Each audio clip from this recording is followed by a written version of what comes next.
அன்பர்களுக்கு காலை வணக்கம். மகாபாரதத்திலிருந்து ஒரு காட்சி.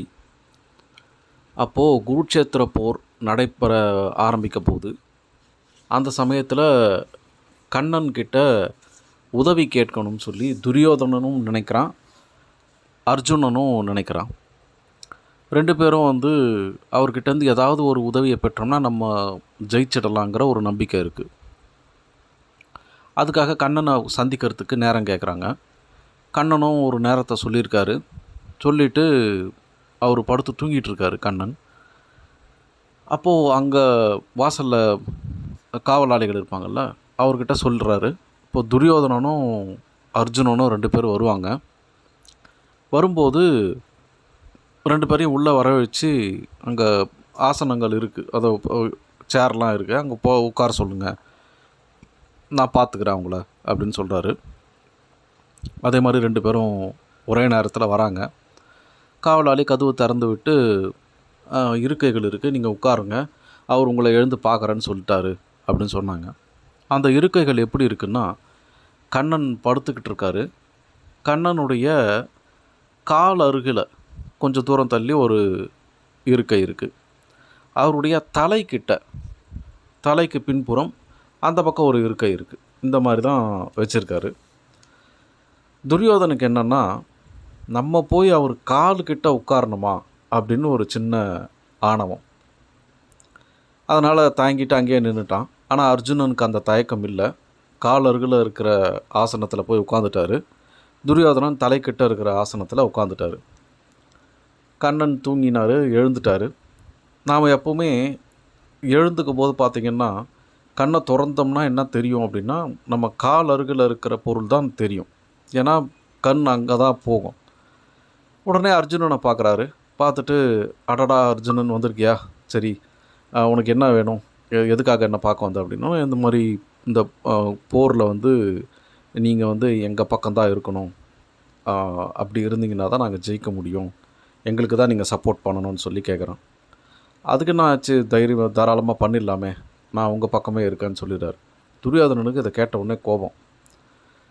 நானும் தான் இவர் கூட வந்திருக்கேன், நானும் உன்னுடைய உறவினர் தான், நான் உட்காந்துருக்கேன், என்னை மீறி எப்படி நீ அங்கே வாக்கு கொடுக்கலாம் அப்படின்னு சொல்லி கேட்குறாரு. அதுக்கு கண்ணன் சொல்கிறாரு, அவருக்கு எல்லா விஷயமும் தெரிஞ்சது தானே, தெரிஞ்சே தான் பண்ணுறாரு எல்லாமே. நான் என்னப்பா பண்ணுறது, நான் கண்ணை திறந்தவுடனே அர்ஜுனனை தான் பார்த்தேன், அதனால் அவன் கேட்டால் அவனுக்கு நான் வாக்கு கொடுத்துட்டேன். உனக்கு வேணால் நான் ஒன்று பண்ணுறேன், என்னுடைய நாட்டில் இருக்கிற படைகள் இருக்குது, அந்த படைகளை வேணால் உனக்கு அனுப்புகிறேன், ஆனால் நான் அர்ஜுனனுக்கு தான் சப்போர்ட் பண்ணுவேன், நான் வாக்கு கொடுத்துட்டேன்னு சொல்கிறாரு. சரின்னு ரெண்டு பேரும் போயிடுறாங்க. அதுக்கப்புறம் நடந்தவைகள்லாம் நமக்கு தெரியும்.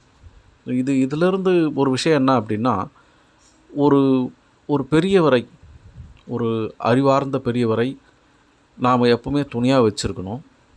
அவர்கிட்ட போயிட்டு நம்ம இந்த ஆணவம், செருக்கு, மரியாதை, என்ன சொல்கிறது, ஈகோ, இதெல்லாம் பார்க்கக்கூடாது. அவர் ஏன் பெரியார்னு நம்ம சொல்கிறோம் அப்படின்னா, அவர் அறிவில் சிறந்தவர், நிறைய அனுபவங்கள் இருக்கிறார். அப்படிப்பட்ட ஒருத்தர்கிட்ட நாம் நம்மளுடைய ஆணவத்தையும் ஈகோவையும் இதெல்லாம் காட்டினோம் அப்படின்னா, அந்த பெரியவர்கள் நமக்கு உதவ மாட்டார்கள். அது நடக்காது அங்கே. அதுதான் அங்கே அர்ஜுனனுக்கும் துரியோதனுக்கும் நடந்த ஒரு விஷயம். திருக்குறளில் பார்த்திங்கன்னா, பெரியாரை துணைக்கோடல் அப்படின்னு ஒரு அதிகாரம். அதாவது மதிக்கத்தக்க பெரியவரை நம்ம துணையாக வச்சுருக்கணும் அப்படிங்கிறதுக்காகவே ஒரு அதிகாரம். இது மன்னனுக்கு சொல்லப்பட்டது. இருந்தாலும் நாமளும் அதிலிருந்து கண்டிப்பாக பாடம் கற்கலாம். அதில் ஒரு குறளில் சொல்கிறாரு, அரியவற்றுள் எல்லாம் அரிதே பெரியாரை பேணி தமரா கொளல். அரியவற்றுள்ளெல்லாம் அரிதே, அதாவது பெறக்கூடிய விஷயங்கள், அரிதான விஷயங்கள் எல்லாம் மிக அரிதான விஷயம் எது அப்படின்னா, பெரியாரை பேணி. பெரியாரை பேணி அப்படின்னா, பேணின்ற பாதுகாக்கிறது, அவருக்கு மரியாதை கொடுக்கறது, அவருக்கு என்ன சொன்னாலும் கேட்கறது, அதுதான் பேணி. பெரியாரை பேணி தமரா கொளல். தமர் அப்படின்னா என்ன சொல்கிறது, உறவினர், நண்பர் அப்படின்னு சொல்லலாம். தமராக, அதாவது நண்பராக கொளல். பெரியவர்களை எப்போவுமே நாம் மதித்து அவரை பாதுகாத்து நம்ம நம்மளுடைய உறவினராக, நம்மளுடைய நண்பராக அவரை மாற்றிக்கிட்டோம் அப்படின்னா, அதுதான் வாழ்க்கையில் கிடைக்கிற அரியவற்றுள் எல்லாம் அரிது. அது இருந்தாலே நிச்சயம் நமக்கு நல்ல அறிவுரைகள் கிடைக்கும்.